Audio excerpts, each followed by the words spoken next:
dalam lindungan Allah.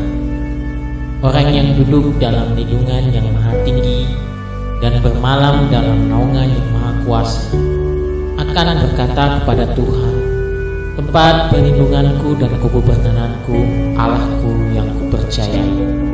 Sungguh, dialah yang akan melepaskan engkau dari jerat menangkap burung, dari penyakit sampar yang busuk. Dengan kepaknya ia akan melindungi engkau, di bawah sayapnya engkau akan berlindung. Kesetiaannya ialah perisai dan pagar tembok. Engkau tak usah takut terhadap kedahsyatan malam, terhadap panah yang terbang di waktu siang, terhadap penyakit sampar yang berjalan di dalam gelap, terhadap penyakit penular yang mengamuk di waktu petang. Walau 1000 orang terbang di sisimu dan 10.000 di sebelah kananmu, tetapi itu tidak akan menimpamu. Engkau hanya menontonnya dengan matamu sendiri dan melihat pembalasan terhadap orang-orang fasik. Sebab Tuhan ialah tempat perlindunganmu, yang maha tinggi telah kau buat tempat perteduhanmu. Malapetaka tidak akan menimpa kamu, dan tulah tidak akan mendekat kepada kemahmu.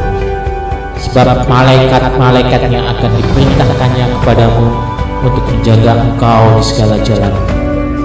Mereka akan mengangkat engkau di atas tangannya, supaya kakimu jangan terantuk pada batu. Singa dan ular tedung akan kau langkahi. Engkau akan menginjak anak singa dan ular naga. Sungguh hatinya melekat kepadaku, maka aku akan meluputkannya. Aku akan membentenginya sebab ia mengenal namaku. Bila ia berseru padaku, aku akan menjawab. Aku akan menyertai dia dalam kesesatan. Aku akan meluputkannya dan memuliakannya. Dengan panjang umur akan kukenyangkan dia, dan akan kuperlihatkan kepadanya keselamatan daripadaku. Amin.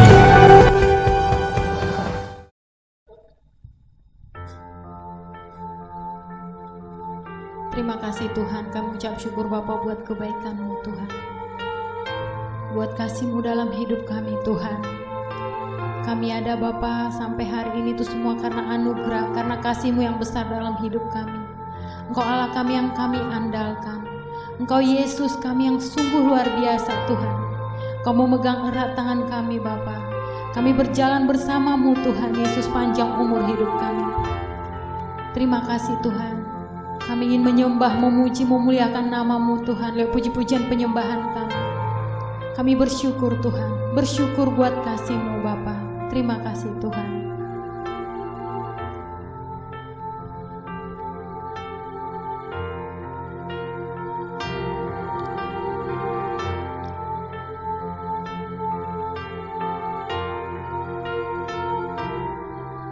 Ku hidup karena anugerah-Mu, tiada satu pun dapat ku banggakan, semua karena cinta-Mu. Ini hidupku, pimpin jalanku, kasih-Mu, kasih-Mu mengubah hidupku. Kau memilihku,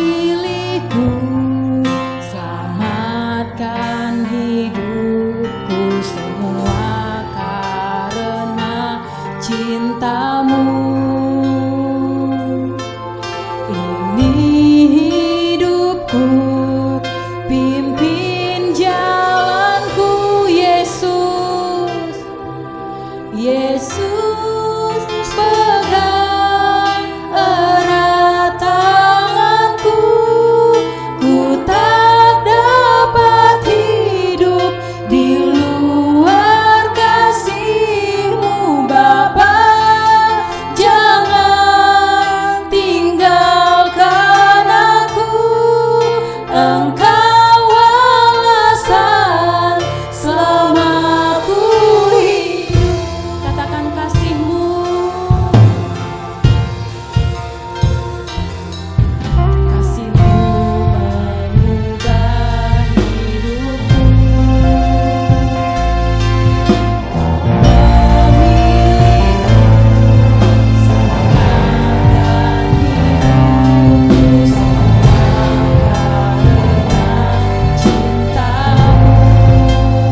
kekuatan dalam hidup kami.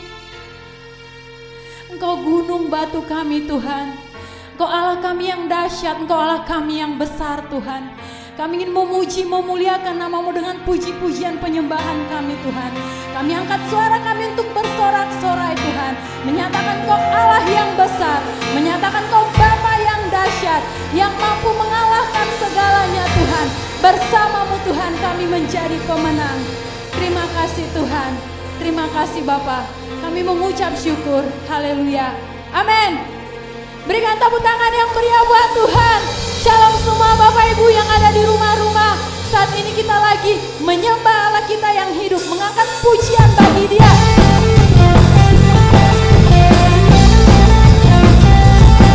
Tuhanlah kekuatan dan mazmurku, Allah yang hidup. Tuhanlah kekuatan dan mazmurku, Dia gunung batu dan keselamatanku. Hanya padamu hatiku percaya.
Shalom semuanya. Tahun 2021 adalah tahun integritas, the year of integrity. Menurut Westminster Dictionary of Theological Terms, integritas adalah istilah teologis untuk menunjukkan kemurnian dan kejujuran sebagaimana manusia diciptakan dalam rupa dan gambar Allah. Setelah manusia jatuh ke dalam dosa, maka gambar dan rupa Allah itu menjadi rusak. Pada saat kita menjadi orang percaya melalui proses pengudusan atau sanctification, gambar dan rupa Allah dikembalikan lagi, yaitu kita dijadikan serupa dengan gambar Yesus. Oleh karena itu, kita harus mau diproses oleh Allah. Panutan kita untuk menjadi orang yang berintegritas adalah Tuhan Yesus, sebab dialah the man of integrity. Dalam Matius 22 ayat 16 dituliskan bahwa sekalipun ahli Taurat dan orang Farisi berniat menjerat Tuhan Yesus, ternyata tanpa disadari mereka justru mengakui integritas Tuhan Yesus dengan berkata, "Guru, kami tahu Engkau adalah seorang yang jujur dan dengan jujur mengajar jalan Allah, dan Engkau tidak takut kepada siapapun juga, sebab Engkau tidak mencari muka." Kata seorang yang jujur dalam terjemahan New International Version menggunakan kata man of integrity atau orang yang berintegritas. Seorang yang jujur atau yang berintegritas itu artinya apa yang ada di dalam hatinya, di pikirannya, yang diucapkannya dan yang dilakukannya itu sama, selaras dengan pikiran Tuhan. Seorang yang berintegritas itu karena dia mengasihi dan takut akan Tuhan. Dan Tuhan memberikan berkat kepada orang yang berintegritas, seperti yang terdapat dalam Mazmur 25 ayat 12-14 yang berkata, "Siapakah orang yang takut akan Tuhan? Kepadanya Tuhan menunjukkan jalan yang harus dipilihnya. Orang itu sendiri akan menetap dalam kebahagiaan, dan anak cucunya akan mewarisi bumi. Tuhan bergaul karib dengan orang yang takut akan Dia, dan perjanjiannya diberitahukannya kepada mereka." Haleluya! Seorang yang berintegritas bukan seperti ahli-ahli Taurat dan orang Farisi. Dalam Matius 23 ayat 1-36, Tuhan Yesus berkata bahwa ahli-ahli Taurat dan orang-orang Farisi telah menduduki kursi Musa. Sebab itu, turutilah dan lakukanlah segala sesuatu yang mereka ajarkan kepadamu. Tetapi janganlah kamu turuti perbuatan-perbuatan mereka, karena mereka mengajarkannya tetapi tidak melakukannya. Tuhan Yesus berkata bahwa ahli Taurat dan orang Farisi adalah orang yang munafik. Di sebelah luar mereka tampaknya benar di mata orang, tetapi di sebelah dalam mereka penuh kemunafikan dan kedurjanaan. Tuhan Yesus berkata kepada ahli Taurat dan orang Farisi, "Hai kamu ular-ular, hai kamu keturunan ular beludak, bagaimanakah mungkin kamu dapat meluputkan diri dari hukuman neraka?" Saya juga akan mengingatkan kepada kita semua, terutama kepada para pengkhotbah, para guru, juga para pengajar. Kalau saudara mengajarkan kebenaran firman Tuhan dan itu belum saudara lakukan, lebih baik dengan jujur diakui. Tahun 2021 menurut kalender Ibrani adalah tahun 5781 yang disebut juga sebagai tahun P Aleph, yang artinya 81. P atau angka 80 menggambarkan sebuah mulut. Tuhan Yesus mengingatkan kita dalam Matius 12 ayat 36 dan 37. "Tetapi aku berkata kepadamu, setiap kata sia-sia yang diucapkan orang harus dipertanggungjawabkannya pada hari penghakiman.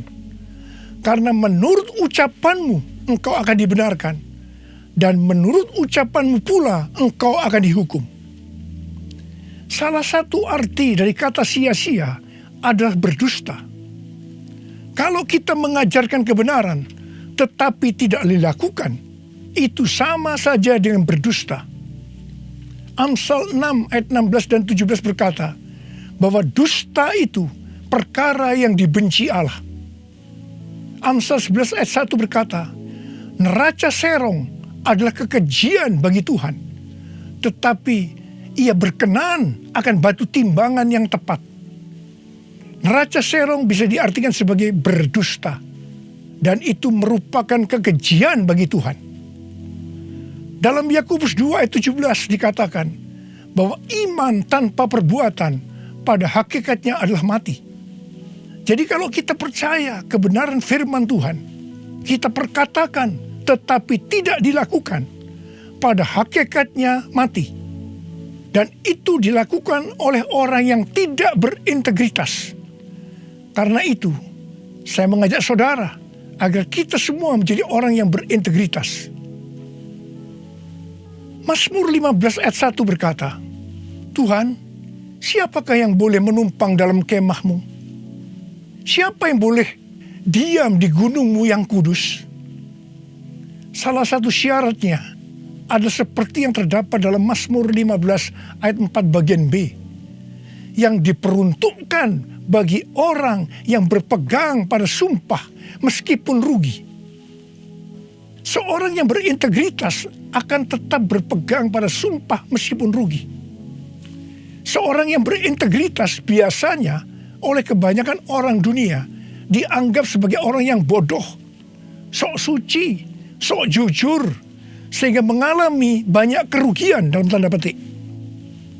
Kebanyakan orang dunia meskipun sudah berjanji atau bersumpah, tetapi kalau mereka menderita kerugian, mereka akan berbalik dan dengan segala macam cara akan mencari jalan supaya tidak merugi. Jadi hati-hati. Jangan sampai saudara terpancing atau tergoda melakukan hal-hal yang seperti itu. Seorang yang berintegritas akan melakukan seperti yang Daud lakukan dalam Mazmur 26 ayat 1 sampai dengan 3 yang berkata, berilah keadilan kepadaku ya Tuhan, sebab aku telah hidup dalam ketulusan kepada Tuhan. Aku percaya dengan tidak ragu-ragu. Ujilah aku ya Tuhan, dan cobalah aku. Selidikilah batinku dan hatiku, sebab mataku tertuju kepada kasih setiamu, dan aku hidup dalam kebenaranmu. Daud bukan orang yang sempurna secara moral, tetapi Alkitab mencatat bahwa kehidupannya mencontohkan karakter yang dewasa, tulus dan jujur di hadapan Tuhan. Jadi Daud adalah orang yang berintegritas. Daud berani berkata kepada Tuhan, ujilah aku ya Tuhan, dan cobalah aku. Selidikilah batinku dan hatiku, sebab mataku tertuju pada kasih setiamu, dan aku hidup dalam kebenaranmu. Saya teringat di awal pelayanan saya, Tuhan memberikan kepada saya sebuah lagu tentang ujilah aku. Ujilah aku Tuhan,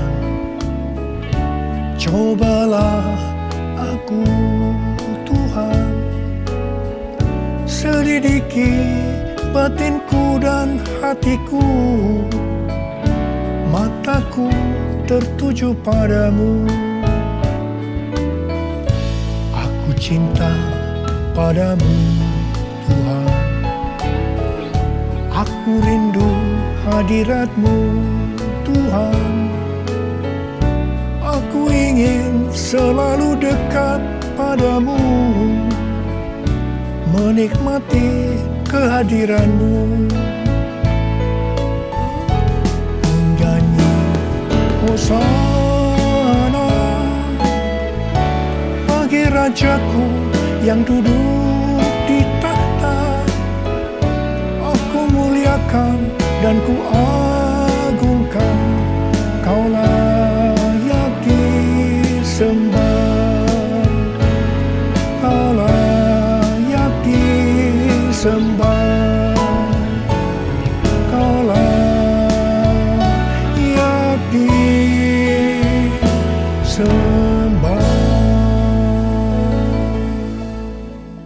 Waktu saya mulai menyanyikan lagu ini dan CD-nya mulai beredar, saya menuai banyak kritik dari hamba-hamba Tuhan yang menjadi senior saya. Mereka berkata, kok berani-beraninya Niko menyanyi lagu seperti ini? Saya berkata, bukankah ini ada di Alkitab yang dinyanyikan oleh Daud? Tetapi mereka tetap tidak bisa menerimanya. Terus terang saya kaget. Saya tidak pernah berpikir bahwa beliau-beliau itu mempunyai pikiran yang seperti itu. Saya menyanyikan lagu ini dengan satu pengertian, bahwa saya siap diuji oleh Tuhan. Dan itu saya lakukan sejak awal pelayanan saya. Mungkin ada di antara saudara yang tidak berani menyanyikan lagu ini. Saya pernah mendengar orang yang berkata, itu kan Pak Niko yang berani. Kalau saya sih belum berani. Saya hanya akan mengingatkan kepada saudara bahwa Tuhan Yesus menghendaki agar kita hidup sebagai seorang yang berintegritas. Seorang yang hidupnya jujur dan tulus di hadapan Tuhan. Mari, saya mau ajak saudara untuk menyanyikan lagu ini bersama saya.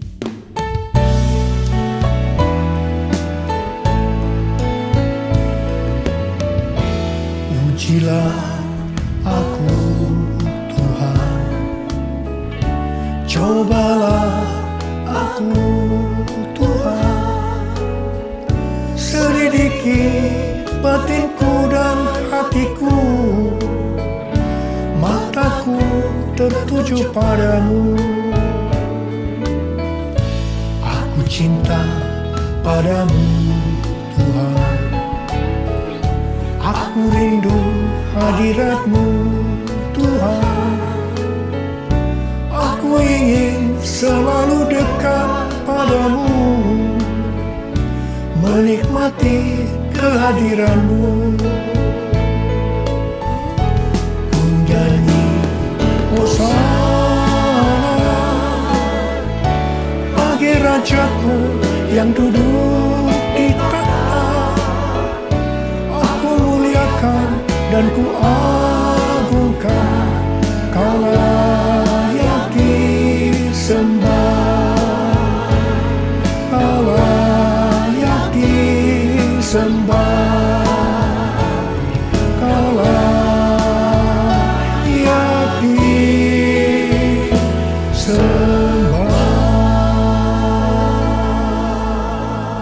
Seorang yang berintegritas adalah orang yang meyakini, memperkatakan dan melakukan iman Kristiani yang dia percayai.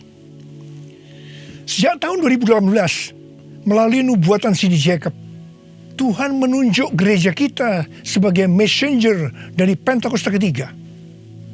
Saya percaya kita ditunjuk oleh Tuhan menjadi messenger atau utusan Tuhan untuk Pentakosta ketiga, karena kita adalah insan Pentakosta. Sebagai orang yang berintegritas, maka kita akan memperkatakan dan melakukan apa yang kita percayai, yaitu apa yang ada di dalam hati dan pikiran kita. Jadi kita akan berkata-kata dan melakukan sesuatu sebagai insan Pentakosta. Karena itu kita harus mengenal identitas sebagai insan Pentakosta. Dari zaman Azusa Street yang disebutkan sebagai Pentakosta kedua sampai dengan saat ini, bahwa kegerakan Pentakosta secara garis besarnya terdiri dari 3 grup besar. Yang pertama Pentakosta klasik, yang kedua harismatik, dan yang ketiga neo-harismatik. Jumlah total dari 3 grup ini menurut survei di tahun 2019 ada 698 juta orang, yang berarti sekitar 27% dari total kekristenan. Sinode Gereja Betel Indonesia atau GBI, di mana gereja kita termasuk di dalamnya, adalah grup Pentakosta klasik, seperti yang terlihat dalam pengakuan iman GBI. Ciri khas dari Pentakosta klasik adalah doktrin baptisan Roh Kudus dengan 5 pilar teologi Pentakosta, yaitu yang pertama keselamatan, yang kedua kekudusan, yang ketiga baptisan Roh Kudus, yang keempat kesembuhan ilahi, dan yang kelima kedatangan Tuhan Yesus untuk kali yang kedua dengan segera. Sejak sebelum dunia ini dijadikan, Allah berinisiatif menyediakan keselamatan bagi semua orang. Allah memanggil kita kepada keselamatan melalui Injil, dan kita menerima kasih karunia-Nya secara gratis melalui respon iman kita. Keselamatan yang diberikan kepada kita bukan karena usaha kita, tetapi karena pemberian Allah. Karena itu jangan ada yang memegahkan diri. Pada waktu kita percaya kepada Tuhan Yesus sebagai Tuhan dan Juru Selamat kita bertobat dan kita mengalami kelahiran baru. Kelahiran baru adalah awal perjalanan rohani kita di dalam Kristus. Ini yang disebutkan sebagai proses pembenaran atau justification. Selanjutnya kita masuk dalam proses kedua, yaitu pengudusan atau sanctification. Dalam proses ini kita dikuduskan terus-menerus oleh Roh Kudus dan firman Allah, disertai proses-proses yang menyakitkan bagi kedagingan kita. Dan goal daripada proses pengudusan ini untuk menjadikan kita menjadi serupa dengan gambar Yesus. Tuhan Yesus begitu baik kepada kita sebagai anak-anaknya, supaya kita lulus dalam proses pengudusan atau sanctification ini. Maka Tuhan Yesus membaptis kita dengan Roh Kudus, dengan tanda awal berbahasa roh. Selain itu, sebagai penyembuh atau pembuat mujizat, Tuhan Yesus selalu siap untuk memberikan kesembuhan dan mujizat kepada kita yang membutuhkan, yang sedang berada dalam proses pengudusan atau sanctification.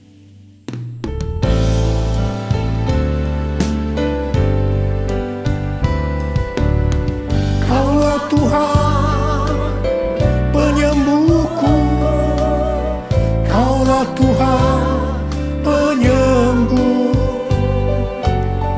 Kau berfirman dan sembuhkanku, Kaulah Tuhan penyembuh. Kaulah Tuhan penyembuhku, Kaulah Tuhan penyembuh. Kau berfirman dan sembuhkanku, Kaulah Tuhan penyembuh. Proses terakhir dari proses keselamatan ini adalah proses glorification atau proses pemuliaan, di mana orang-orang yang menjadi serupa dengan gambar Yesus yang akan ikut dalam pengangkatan pada waktu Tuhan Yesus datang yang kedua kalinya di awan-awan. Kita percaya kedatangan Tuhan Yesus secara tiba-tiba dan dengan segera. Kita diingatkan melalui Filipi 2 ayat 12 dan 13 yang pada prinsipnya berkata, kerjakanlah keselamatanmu dengan takut dan gentar, karena Allah lah yang mengerjakan di dalam kamu baik kemauan maupun pekerjaan menurut kerelaannya. Baptisan Roh Kudus adalah bagian yang paling penting dari 5 pilar teologi Pentakosta, yang sekaligus menjadi bagian sentral dari seluruh pengajaran insan Pentakosta. Kita percaya bahwa setiap orang percaya yang telah disucikan hatinya dapat mengalami baptisan Roh Kudus dengan tanda awal berbahasa roh. Tujuan dari baptisan Roh Kudus ini adalah agar pengurapan di dalam pelayanan lebih maksimal. Karena baptisan Roh Kudus ini memiliki 2 fungsi, yaitu supaya kita lebih intim dengan Tuhan Yesus dan akan memberikan kuasa untuk menyelesaikan amanat agung. Dalam Matius 12 ayat 31 dan 32, Tuhan Yesus berkata, sebab itu aku berkata kepadamu, segala dosa dan hujat manusia akan diampuni, tetapi hujat terhadap Roh Kudus tidak akan diampuni. Apabila seorang mengucapkan sesuatu menentang anak manusia, ia akan diampuni. Tetapi jika ia menentang Roh Kudus, ia tidak akan diampuni. Di dunia ini tidak, dan di dunia yang akan datang pun tidak. Menentang dan menghujat Roh Kudus di sini juga bisa berarti menentang dan menghujat bahasa roh. Jadi kalau ada yang tidak percaya dengan bahasa roh, jangan menghujat, jangan menentang. Lebih baik banyak berdoa. Sekarang ada orang yang membuat bahasa roh sebagai bahan lelucon supaya orang tertawa. Saya hanya akan mengingatkan kepada saudara yang melakukan seperti ini, supaya saudara bertobat dan minta ampun kepada Tuhan. Roh Kudus yang dicurahkan di kamar loteng Yerusalem 2000 tahun yang lalu, itu adalah untuk memberikan kuasa untuk melakukan amanat agung. Ini disebutkan sebagai Pentakosta pertama. Pentakosta pertama ini dahsyat, sebab dalam kurun waktu 100 tahun, 70% dari dunia yang dikenal waktu itu, yaitu yang berada di bawah kekaisaran Romawi, menjadi Kristen. Pertanyaannya, apakah amanat agung sudah selesai? Jawabannya, belum. Karena itu pada tahun 1906, kembali Roh Kudus dicurahkan di Azusa Street, yang disebutkan sebagai Pentakosta kedua. Pentakosta kedua ini dahsyat, sebab menurut Gordon Conwell Theological Seminary, bahwa 77,9% dari kekristenan yang ada pada saat ini dimulai dari awal abad 20, yang berarti ini dimulai dari peristiwa pencurahan Roh Kudus di Azusa Street atau Pentakosta kedua. Pertanyaannya, apakah amanat agung sudah selesai? Jawabannya, belum. Karena itu, hari-hari ini, Roh Kudus yang jauh lebih dahsyat dibanding dengan Azusa Street sudah dicurahkan. Dan ini yang disebut dengan Pentakosta ketiga. Dan saya percaya dengan Pentakosta ketiga ini, amanat agung akan selesai dan Tuhan Yesus akan datang kembali. Mari, saudara yang rindu dipakai oleh Tuhan untuk menyelesaikan amanat agung, kita sama-sama berkata kepada Tuhan, curahkan Roh Kudus-Mu ya Tuhan, api Pentakosta ketiga, supaya kami menyelesaikan amanat agung Tuhan Yesus. Maranatha, datanglah segera ya Tuhan. Mari, saudara yang rindu dipakai oleh Tuhan untuk menyelesaikan amanat agung, kita sama-sama berkata kepada Tuhan, curahkan Roh Kudus-Mu ya Tuhan, api Pentakosta ketiga, supaya kami menyelesaikan amanat agung Tuhan Yesus. Maranatha, datanglah segera ya Tuhan Yesus. Curahkanlah kuasa-Mu Tuhan, mujizat terjadi di tempat ini. Curahkanlah kuasa-Mu Tuhan, mujizat terjadi sekarang ini. Biarlah ini menjadi doa kita, saudara. Kita nyanyikan sama-sama. Curahkanlah kuasa-Mu Tuhan, mujizat terjadi di tempat ini. Curahkanlah kuasa-Mu Tuhan, mujizat terjadi sekarang ini.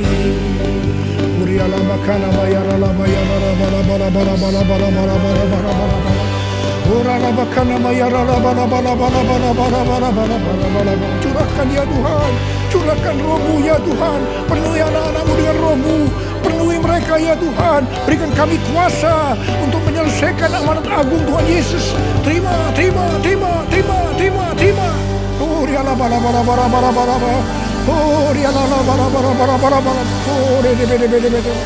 Tuhan, Engkau lihat anak-anak-Mu yang sedang mengangkat tangan. Kamu percaya Engkau memelihara mereka, Engkau menjaga mereka dalam masa pandemi COVID-19 ini Tuhan. Bapa, hamba berdoa buat mereka, tidak ada seorang pun yang sakit. Hamba berdoa tidak ada yang berkekurangan, semua dicukupkan, malah berkelimpahan dalam hal yang baik.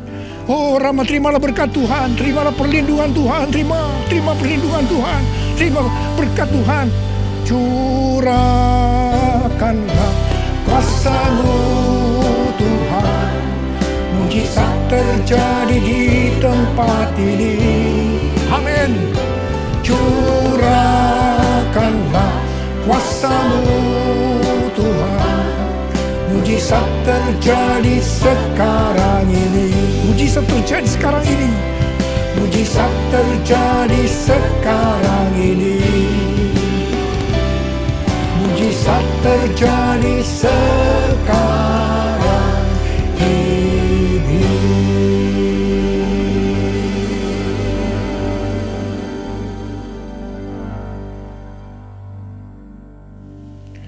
Mari saudara-saudara, kita akan masuk dalam perjamuan kudus. Kita akan mengingat ayat ini. Sebab setiap kali kamu makan roti ini dan minum cawan ini, kamu memberitakan kematian Tuhan sampai Ia datang. Perjamuan kudus ini adalah perjamuan Tuhan Yesus sendiri.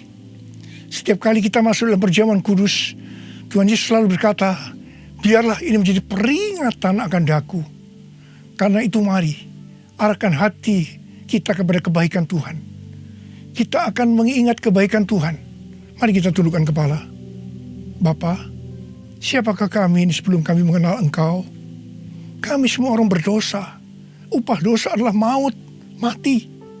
Tapi Engkau tidak berdosa, telah dijadikan dosa oleh karena kami. Engkau harus turun dari surga mulia, menjelma menjadi manusia, untuk mati menggantikan kita semua. Dengan penderitaan yang luar biasa. Betapa baiknya Engkau Tuhan, betapa baiknya Engkau Tuhan. Kau jadikan kami sebagai anak-anak-Mu. Kau tuntun, Kau berkati, Kau sembuhkan kami. Engkau tegur juga kalau kami salah. Itu Engkau ya Abah. Itu Engkau ya Abah. Saudara, Tuhan akan memberkati saudara melalui perjamuan kudus ini. Tapi Tuhan berkata kepada kita, agar kita makan dan minum dengan cara yang benar. Oleh karena itu masing-masing berdoa. Introspeksi, lihat keadaan diri masing-masing. Jangan menyimpan dosa. Kalau ada dosa yang Tuhan ingatkan saat ini, langsung minta ampun. Katakan, ampuni saya Tuhan, ampuni saya, akui di hadapan Tuhan. Jangan sembunyikan dosa itu, supaya Engkau diberkati Tuhan. Kau melihat anak-anak-Mu sedang berdoa minta ampun Tuhan. Ampuni anak-anak-Mu, ampuni kami semua ya Tuhan, ampuni. Sekarang ya Tuhan, kami akan masuk dalam perjamuan kudus ini dengan hati yang penuh ucapan syukur. Dalam nama Yesus kami berdoa. Amin. Sekarang saudara, mari kita angkat roti di tangan kanan saudara tinggi-tinggi. Sebab apa yang telah kuteruskan kepadamu telah aku terima dari Tuhan. Yaitu bahwa Tuhan Yesus pada malam waktu Ia diserahkan mengambil roti. Dan sesudah itu Ia mengucap syukur atasnya. Ia memecah-mecahkannya dan berkata, inilah tubuhku yang diserahkan bagi kamu.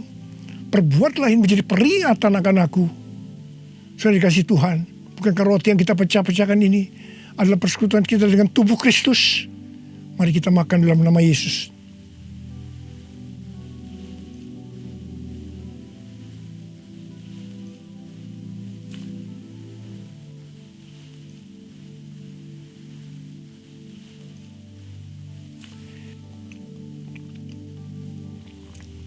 Sekarang angkat cawan di tangan kanan saudara tinggi-tinggi. Demikian juga ia mengambil cawan sesudah makan lalu berkata, cawan ini adalah perjanjian baru yang dimeteraikan oleh darahku. Perbuatlah ini setiap kali kamu mau minumnya menjadi peringatan akan aku. Sudah dikasih Tuhan, bukankah cawan pengucapan syukur yang atasnya kita ucapkan syukur adalah persekutuan kita dengan darah Yesus? Mari kita minum dalam nama Yesus.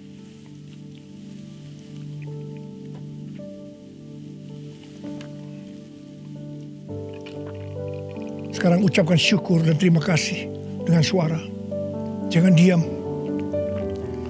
Oh ya Tuhan, terima kasih.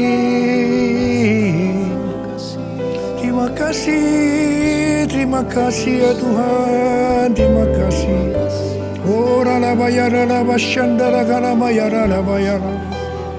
Oh, terima kasih Tuhan, terima kasih ya Tuhan, terima kasih.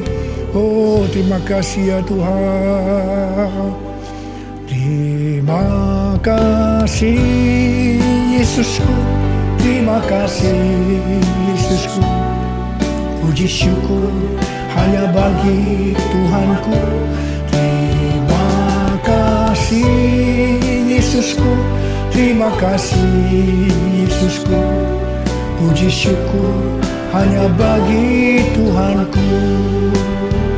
Terima kasih, terima kasih Yesusku, terima kasih Yesusku. Puji syukur hanya bagi Tuhanku.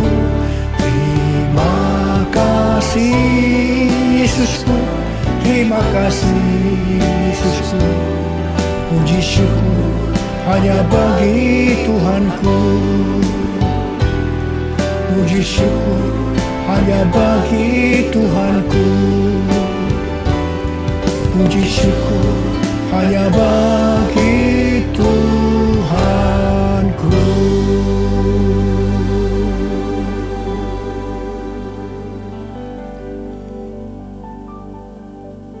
Sekarang terimalah berkat Tuhan.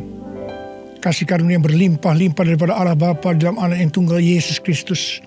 Persekutuan yang manis dengan Roh Kudus menyertai saudara sekalian mulai hari ini sampai Tuhan Yesus datang menjemput kita di awan-awan dan bahkan sampai selama-lamanya. Yang percaya bersama-sama katakan amin.